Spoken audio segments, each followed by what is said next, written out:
School friend আমাকে বিয়েতে দাওয়াত না দিলেও তার ছেলের সুন্নতে খাতনায় কিন্তু আমাকে দাওয়াত করতে একবারের জন্যও ভুল করেনি। তো আজকে আমাদের দাওয়াত ছিল। আমরা দাওয়াতে যাওয়ার আগে আমার শ্বশুর শাশুড়ি এবং ভাসুরের জন্য রান্না বান্না করে তারপরেই কিন্তু আমাকে বের হতে হবে। তাছাড়া কিন্তু আমি বের হতে পারবো না। আর বের হলেও কিন্তু আমাকে হাজার কথা শুনতে হবে যে কেন আমি তাদের জন্য রান্না করে গেলাম না, আমি আজকে খাবো না। এই কারণে শুধু রান্না বান্না নয়, একদম তাদেরকে খাবার টেবিলে ভাত তরকারি দিয়ে এমনকি প্লেটটাও পর্যন্ত আগায় দিয়ে তারপরেই আমাকে বের হতে হবে। তারপরেও দিন শেষে শুনতে হবে যে আমাদের কাছ থেকে তারা কোনো কিছুই পায় না। আমি আপনাদেরকে বোঝাতে চাচ্ছি না যে আমার শ্বশুর শাশুড়ি খারাপ, তারা আমাকে যথেষ্ট পরিমাণে ভালোবাসে। বাজার থেকে ব্যাগটা নিয়ে আসার সময় আমার শ্বশুর সেই রাস্তা থেকে আমাকে ডাকা শুরু করে।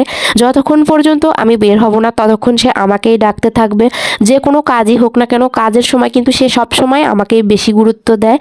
আর মাঝে মাঝে এমন ব্যবহার শ্বশুর শাশুড়ি করে, মাঝে মাঝে তারা ভুলে যায় যে আমি যে তাদেরকে এতটা পরিমাণে ভালোবাসা দিই, তারা এক মিনিটেই সেটা ভুলে যায়। এজন্যই আমার সব থেকে বেশি কষ্ট লাগে। আর দিন শেষে আমি আমার হাজবেন্ডের কাছে সমস্ত কিছু বলেও কখনোই আমার হাজবেন্ডকে আমি আমার পাশে পাইনি। এটাই আমার আরও সবচেয়ে বড় কষ্ট।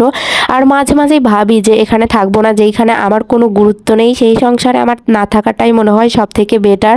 কিন্তু আমার হাজবেন্ড এটা কখনোই মেনে নেয় না। আবার আমিও তাদের ছাড়া কখনোই থাকতে পারি না। রাগের মাথায় হয়তো বলি যে এই বাড়িতে আর থাকবো না, কিন্তু যখনই ভাবি যে চলে যাব তখনই আমার অনেক বেশি কষ্ট লাগে। যাওয়ার আগে আমার বুক ফেটে কান্না চলে আসে।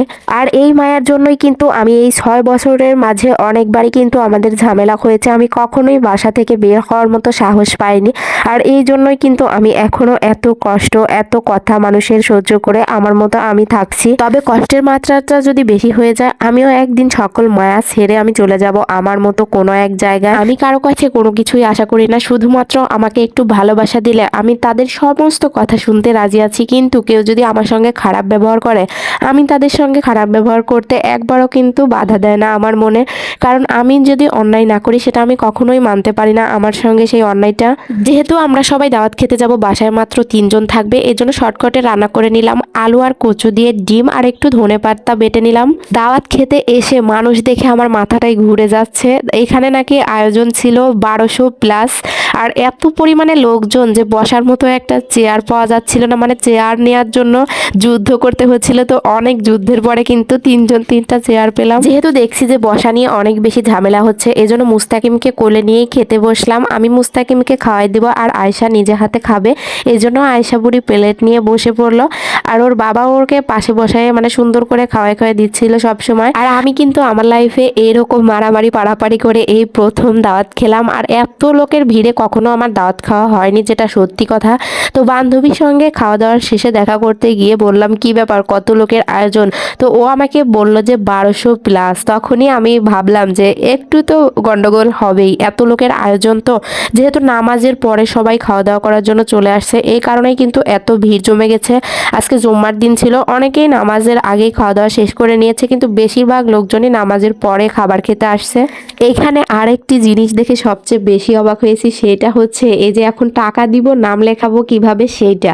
তো এই নাম লেখানোর জন্য কিন্তু আমাকে এইখানে 10 মিনিট অপেক্ষা করতে হয়েছে, কারণ অনেক ভিড়, এত পরিমাণে লোক যে নাম লেখানোর জন্য আমাকে এতক্ষণ পর্যন্ত ওয়েট করতে হচ্ছে। এদিকে একের পর এক রান্না বান্না চলছে। যেহেতু অনেক লোকের আয়োজন, তারা কিন্তু এক এক রান্না করছে আর এক এক করে খাওয়াচ্ছে। মানে তাদেরকে এতটা পরিমাণে তাড়াহুড়ো করতে হচ্ছে যে তারা হিমশিম খেয়ে যাচ্ছে। তো এই পর্যন্তই ছিল আমার আজকের ব্লগটি। তো সবাই যারা যারা দেখবেন অবশ্যই লাইক কমেন্ট এবং শেয়ার করে পাশে থাকবেন, আর আমাদের জন্য অবশ্যই দোয়া করবেন। আল্লাহ হাফেজ।